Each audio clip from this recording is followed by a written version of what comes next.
basically down there. What's left of the tower that we can barely see sticking out? You can barely see. I would guess maybe 5 stories of #1 World Trade and that concourse that used to connect to World Can you see to the just World one second? Financial Can you Center see all the way as down there? As you go past the bridge, Steve Bukowski on camera, right above that fire department truck, there's the bridge.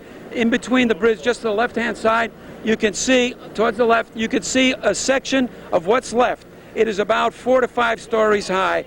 What's left of the tower that's westernmost, and that's burning as well. I mean, we can see fire department people are on West Street, really far back because of what happened before with the collapses, throwing water on it, but it's still burning, very much so. But the biggest fear, and you can see by the cloud behind us, that #7 must be burning pretty hard, and they can't put it out, and that's the real fear. And that is also the building, isn't it, that the mayor's emergency operations command center is in? That's where the quote-unquote bunker is in. The bunker. That would be the place to direct all of this activity in the case of a major emergency such as this one. To just how you can plan for things, and yet you can't. And then above all else, we have to tell you that reports not only from the man whose interview we hope you just heard a few minutes ago, but from other accounts, and that is that there were many people in those buildings, including dozens and dozens of firefighters and police who may have been trapped and could be dead. We're live down on the West Side Highway. I'm David Diaz with Paul Floranges, CBS 2. Back to you in the studio. Dave, thanks to you and Paul. We want to go ahead and recap for you right now what has transpired today. If you're just sitting down, I'm sure you've heard by now, but we still want to go ahead and chronologically, that is, tell you what happened. You're looking at pictures now of what happened at 9 o'clock in the morning. A plane crashed into the first tower of the World Trade Center in Manhattan. About 18 minutes later, a second plane crashed into the second tower of the World Trade Center.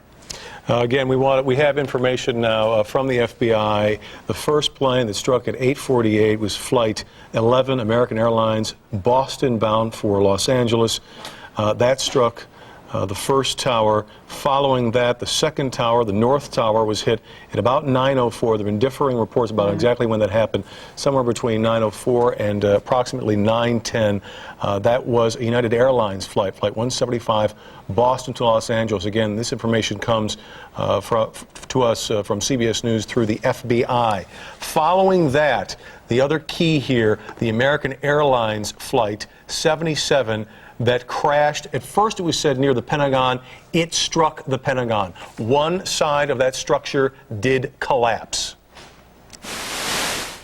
Now, shortly after that, we thought that a bomb had gone off outside the State Department, but we soon found out, no, that did not happen. However, another plane crashed, this one in Somerset County, which was in Pennsylvania and Pittsburgh. That plane crashed. It had been hijacked, and it crashed at around 10 o'clock.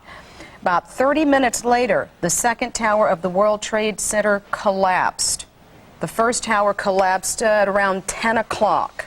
And at 10:30, the second tower did collapse. One update for you now on the whereabouts of the President of the United States. While the Vice President is in charge in Washington, D.C., George W. Bush is now in Nebraska taking part in a national security briefing there at a highly guarded, highly armed headquarters for just this type of emergency nationally. We want to go now to Jennifer McLogan, who is at Kennedy Airport with an update on the situation there for travelers. Jennifer. Good afternoon. Tears, anguish, prayers here for the victims and their families at the still closed, obviously closed, Kennedy International Airport. Every passenger here aware that he or she could have been on one of those hijacked planes. We spoke to more of those stranded just a few minutes ago. Families came to the river's edge and watched in horror from the Queensboro Bridge Park as the second tower collapsed. What's going on in our country? I have no idea. It's so very frightening. Passengers driving into LaGuardia Airport stopped in their tracks, craning to get a glimpse, incredulous that one human being could do this to another.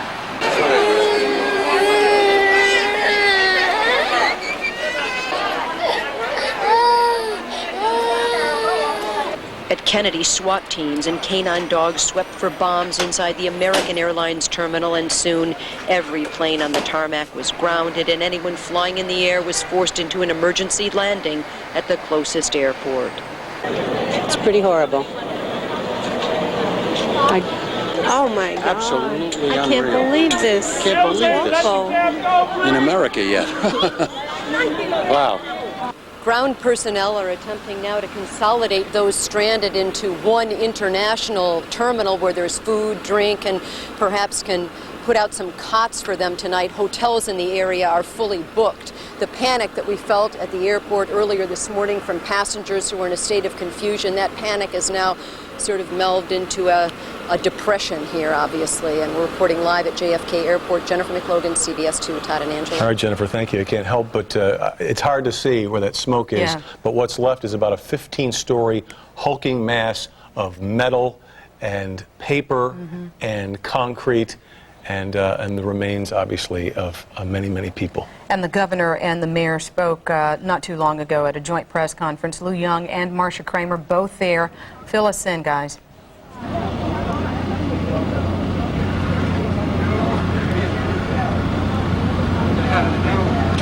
Yeah, we just came from a news conference at an undisclosed location here in Lower Manhattan. The mayor, governor, police commissioner, fire commissioner, buildings, health, all came in. They were shocked, numb, hollow-eyed is the only way I can describe it. Marcia Kramer and I were both there, and we saw the look on their faces. Perhaps the most jarring thing about this afternoon so far is to see these leaders completely overwhelmed by this event. Marcia, a strong political message here. Well, I think their strong political message actually was twofold. Number one, they have the task at hand to deal with the rescue operation, and they were very intent on trying to save as many lives as possible.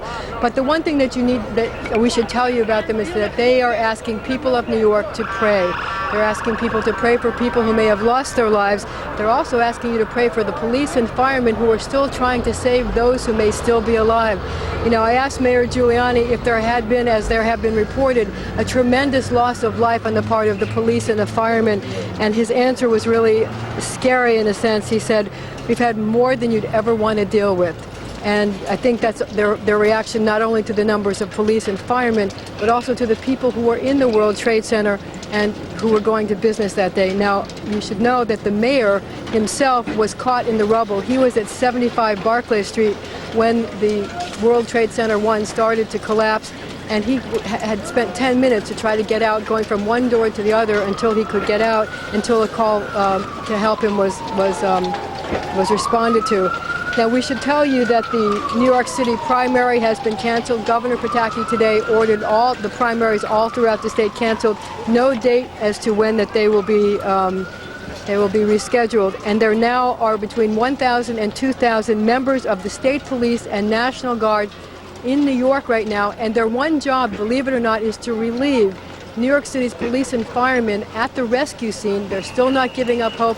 As Lou will tell you, there's all kinds of injuries and all kinds of medical problems to deal with. The unspoken numbers are what we're dealing with here. The numbers that the mayor refused to even broach because they will be so thoroughly shocking and dismaying when they are finally revealed.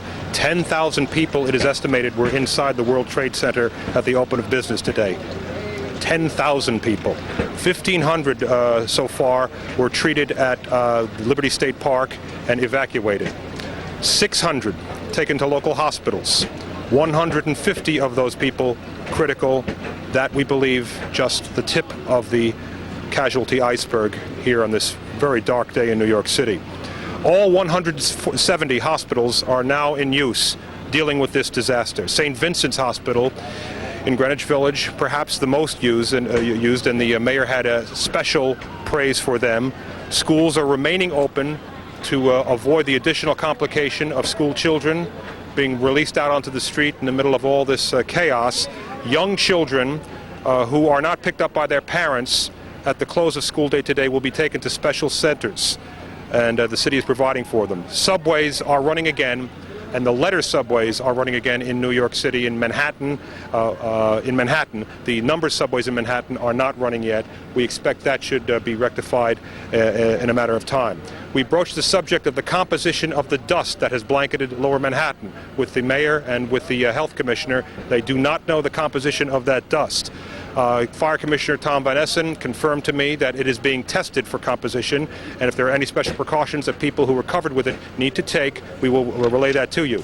You should wash off, you should seek medical attention if you have any injuries at all, and at most thing we stress here is that you should remain calm, because fear is what this is all about. This was a terrorist attack, and fear gives the people who did this their victory. Well, also, Governor Pataki and Mayor Giuliani wanted New Yorkers to know that the government, the federal government, is sending 2 warships into New York Harbor. We asked why they were sending the warships, and he said to make people feel calmer, to make people feel that things are being taken care of. They also were asked if, in fact, they expected further terrorist attacks. They said they didn't know, but they didn't expect so at this time. They do say, however, that after all the people are taken care of and after we've been able to find every last person that's in those buildings, they think the federal government should retaliate. Governor Pataki was extremely strong in calling for a retaliation. He called it for this barbaric terrorism. He says there's nothing like it, and we should show that the American people are strong and the American people are not going to take it. Lou? As a matter of fact, the mayor went far beyond that, calling this one of the worst, most horrific incidents in the history of the world.